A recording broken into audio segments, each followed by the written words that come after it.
యేసు ప్రభుల వారు సిలువలో పలికిన 5వ మాట మాట్లాడుకుందాం. యోహాను సువార్త 19వ అధ్యాయము 28, 29 వచనాలు.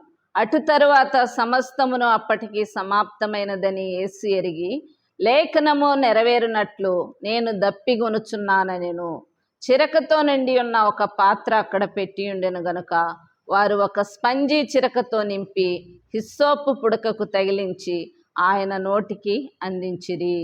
దేవాది దేవునికి మహిమ కలుగునుగాక. అటు తరువాత సమస్తమును అప్పటికి సమాప్తమైనదని యేసు ఎరిగి, అంటే అప్పటికే అంతా ముగిసిపోయింది. దేవాది దేవుడు తన దేవుని చిత్తాన్ని మరి యేసు ప్రభుల వారు నెరవేర్చారు అక్కడ. మరి సమాప్తమైనది, మరి ఆ సమాప్తమైనదనే మాటకు మరి అంత సమస్తము సంపూర్తిగా చేయబడింది. మరి నేను ఆయన చిత్తాన్ని, తండ్రి చిత్తాన్ని నెరవేర్చినాననే ఆ మనస్సును కలిగి మరి దేవుడు అలాంటి నమ్మకాన్ని కలిగి ఇక్కడ ఆ మాటను చెప్తున్నాడు. అటు తర్వాత సమస్తమును అప్పటికి సమాప్తమైనదని యేసు ఎరిగి, లేఖనము నెరవేరినట్లు నేను దప్పిగొనుచున్నానెను. లేఖనము నెరవేరినట్లు మరి ముందుగానే మనకి ప్రవచింపబడింది యెషయా గ్రంథములో. మరి లేఖనం ఆ రీతిగా నెరవేర్చబడాలంటే మరి యేసు ప్రభుల వారు దప్పిగొనాలి. ఆ దప్పిగొనప్పుడే వారు ఆ చేదు చిరకను మరి అందిస్తారు. కాబట్టి ఆ లేఖనము నెరవేర్చబడాల. మరి తండ్రిని వేడుకుంటే మరి ఆయనకు సహాయం వస్తుంది. కానీ మరి మానవుడుగా మనుష్య రూపము ధరించి మరి మనుష్య పోలిక చొప్పున మరి సిలువలో మన పాపము నిమిత్తము, నీ పాపము, నా పాపము, సర్వమానవాళి పాపము నిమిత్తము మరి మానవునిగా ఆయన సిలువలో వేలాడువాడు. కాబట్టి మానవులకు సహజంగా దాహం అనేది వస్తుంది. మరి ఆ ఎండవేళలో మరి సిలువలో ఆయన ఎంతగానో కొట్టబడ్డాడు, మరి కొరడాలతో చీల్చబడ్డాడు. మరి రక్తము, మరి దేహమంతా రక్తము కార్చున్నది. మరి ఒక్క చెమట బిందువులు కూడా రక్తంగా మారాయని మనకి వాక్యము సెలవిస్తుంది. ఆ రీతిగా ఉన్నప్పుడు నీరు శాతమంతా శరీరంలో పోయి ఉంటుంది, కానీ మరి రక్తమంతా బయటకు వచ్చి ఆ రక్తము కారిపోతుంది. మరి ఆ ఎండకి ఎంతో దాహము కొని ఉంటారు. మరి మానవులమైన మనము సహజంగా కొద్ది దూరం ఎండకపోతేనే ఎంతో దాహము కొని ఉంటాము. కానీ ఆయన కూడా ఆ సమయంలో దాహము కొన్నాడు. కానీ ఆ దాహము ఏంటంటే మరి ఆయనకి ఆ దాహము కాదు, కానీ ఆత్మల పట్ల దాహము. మరి ఆ దాహాన్ని ఆయన కొని ఉన్నాడు. మరి ఆ దాహము ఎలా తీర్చబడాలంటే మరి యోహాను సువార్త 4వ అధ్యాయంలో కూడా మనకి వివరిస్తుంది. సమరయ స్త్రీ అక్కడ బావి దగ్గర ఉన్నప్పుడు సమరయ స్త్రీతో సంభాషణ జరిగింది. ఆ లేఖనము మరి నెరవేర్చబడాలంటే మరి ఆయన దొప్పిగొని ఉన్నాడు. కానీ ఆ దాహము మరి ఒక ప్రక్కనున్నా కూడా ఆయన దాహం ఏమై ఉన్నదంటే మరి ఆత్మల పట్ల దాహము, రక్షణ లేని వారికి రక్షణ కలుగ చేసే దాహము కలిగి ఉన్నాడు. సమరయ స్త్రీ గురించి చదువుకుందాం. యోహాను సువార్త 4వ అధ్యాయము 13, 14 వచనాలు చదువుకున్నప్పుడు, యోహాను సువార్త 4వ అధ్యాయము 13, 14 వచనాలు చదువుకుందాం.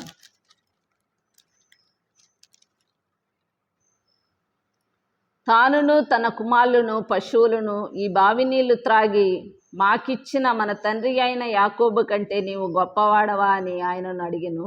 అందుకు యేసు, ఈ నీళ్లు త్రాగు ప్రతివాడును మరలా దప్పిగొనును. నేనిచ్చు నీళ్లు త్రాగువాడెప్పుడు దప్పిగొనడు. నేను వానికిచ్చు నీళ్లు నిత్య జీవముకై వానిలో ఊరిడి నీటి బుగ్గగా ఉండెనని ఆమెతో చెప్పెను. మరి అలాంటి దాహము తీర్చే దేవుడు మన దేవుడు. మరి ఆమెకి నేనిచ్చు నీళ్లు ఎప్పటికీ దప్పిగొనడు, నేనిచ్చు నీళ్లు నిత్య జీవమునకై వానిలో ఊరిడి నీటి బుగ్గగా ఉండునని చెప్పిన మరి సమరయ స్త్రీతో. మరి మనలో ఎప్పుడు నీటి బుగ్గగా ఊరే ఆ నిత్య జీవము, మరి దేవుని ద్వారా మనకి నిత్య జీవము అనుగ్రహింపబడింది.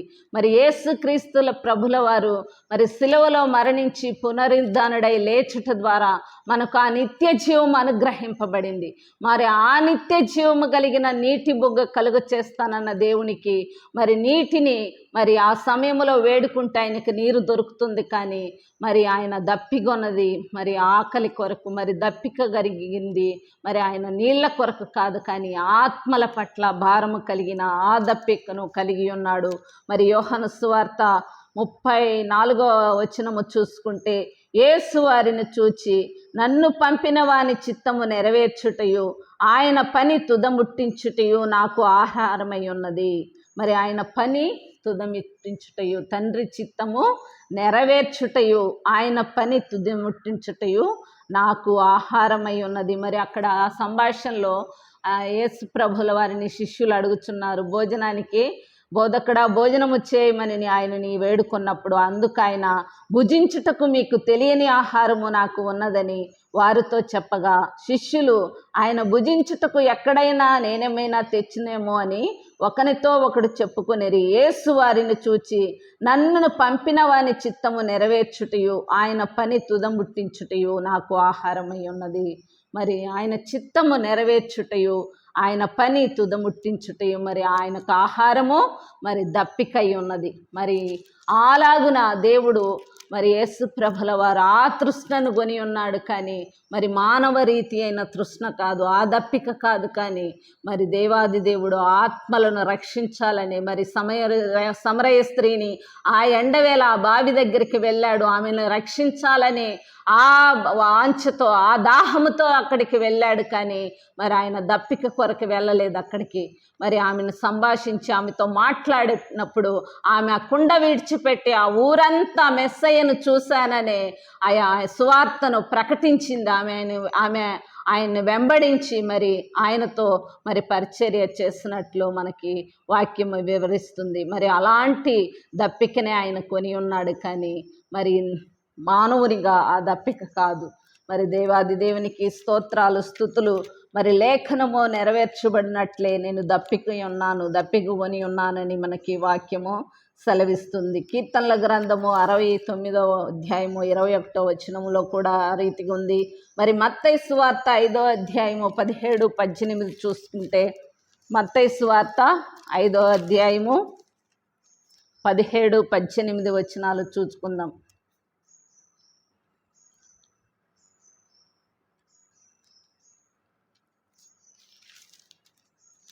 మత్తయి సువార్త 5వ అధ్యాయము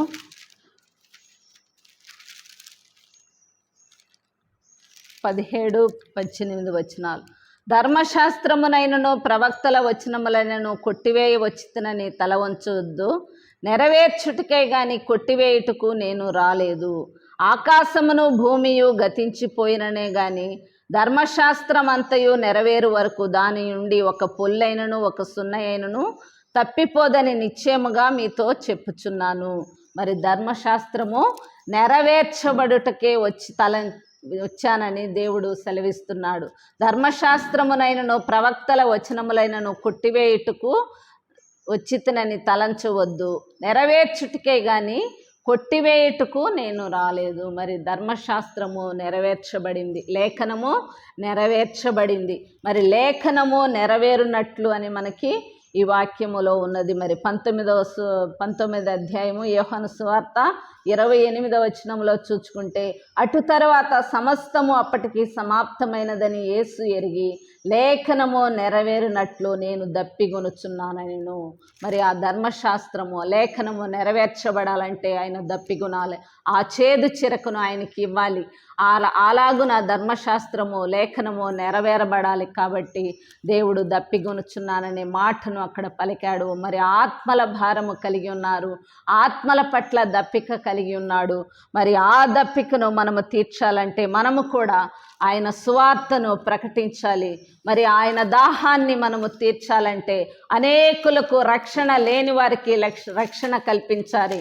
ఆయా రక్షింపబడిన వారికి, పాపములో కొట్టుమిట్టాడుచున్న వారికి మనము వెలుగును రక్షణను వారికి కలిగించాలని దేవుని వాక్యము సెలవిస్తుంది. మరి దేవాది దేవుడు మనకి చూపిన ఈ ప్రేమను బట్టి, సిలువలో ఆయన చూపిన ఆ త్యాగమును బట్టి దేవాది దేవునికి స్తోత్రాలు చెల్లునుగాక. మరి యోహాను సువార్తలో చూసుకున్నప్పుడు ఆ దప్పికను ఆమెను ఆమెను రక్షించినప్పుడు ఆయన దాహము తీరింది, ఆయన భోజనము, ఆయన ఆకలి తీరింది అని అక్కడ నాకు వేరే ఆహారము ఆయన సిద్ధపరిచి ఉన్నాడని వాక్యము సెలవిస్తుంది. ఆ ఆహారమును ఆయన భుజించాడు కాబట్టి ఆయనలో ఆనందము కలిగింది. దేవుని చిత్తాన్ని, తండ్రి చిత్తాన్ని నెరవేర్చాడు. తండ్రి మరి ఆ చిత్తము నేను నెరవేర్చితినని ఆయన సమస్తము సమాప్తమైనదని ఎరిగి ఉన్నాడు కాబట్టి ఆయన సిలువలో మరణించాడు. ఆయన లేఖనము నెరవేరబడినట్లు ఆ మరణాన్ని మరి అనుభవించాడు. ఆ రక్తధారలు ఆయన చిందినప్పుడు కూడా, ఆయన బాధలో కూడా మరి ఇలాంటి మాటలు పలుకుచున్న దేవాది దేవునికి స్తోత్రాలు. ఆయా దేవుడు చేసిన, మన పట్ల చేసిన ఆయన త్యాగమును బట్టి యేసు ప్రభువుకి మహిమ కలుగునుగాక. మనము కూడా ఆయన కొరకు జీవించువారమై ఆయనలో రక్షణ లేకుండా ఎంతమంది అయితే ఉన్నారో మరి యూట్యూబ్లో చూస్తున్న మీ అందరికీ నా విజ్ఞప్తిగా నేను కోరుచున్నాను. మరి రక్షింపబడని వారు ఎంతమంది అవుతున్నారో మీరందరూ రక్షణ పొందుకోవాలని, మారు మనస్సు పొంది పాపక్షమాపణ కలిగి బాప్తిస్మ పొందుకొని రక్షింపబడాలని, ఆయన సువార్తను అనేకులకు ప్రకటించాలని క్రీస్తు పేరిట మీ అందరికీ నా వందనాలు చెల్లిస్తూ ముగిస్తున్నాను. దేవాది దేవుని కొద్ది మాటలు ఇచ్చినందుకు, ఆయన మాట్లాడినందుకు దేవునికి మహిమ కలుగునుగాక. ఆమేన్.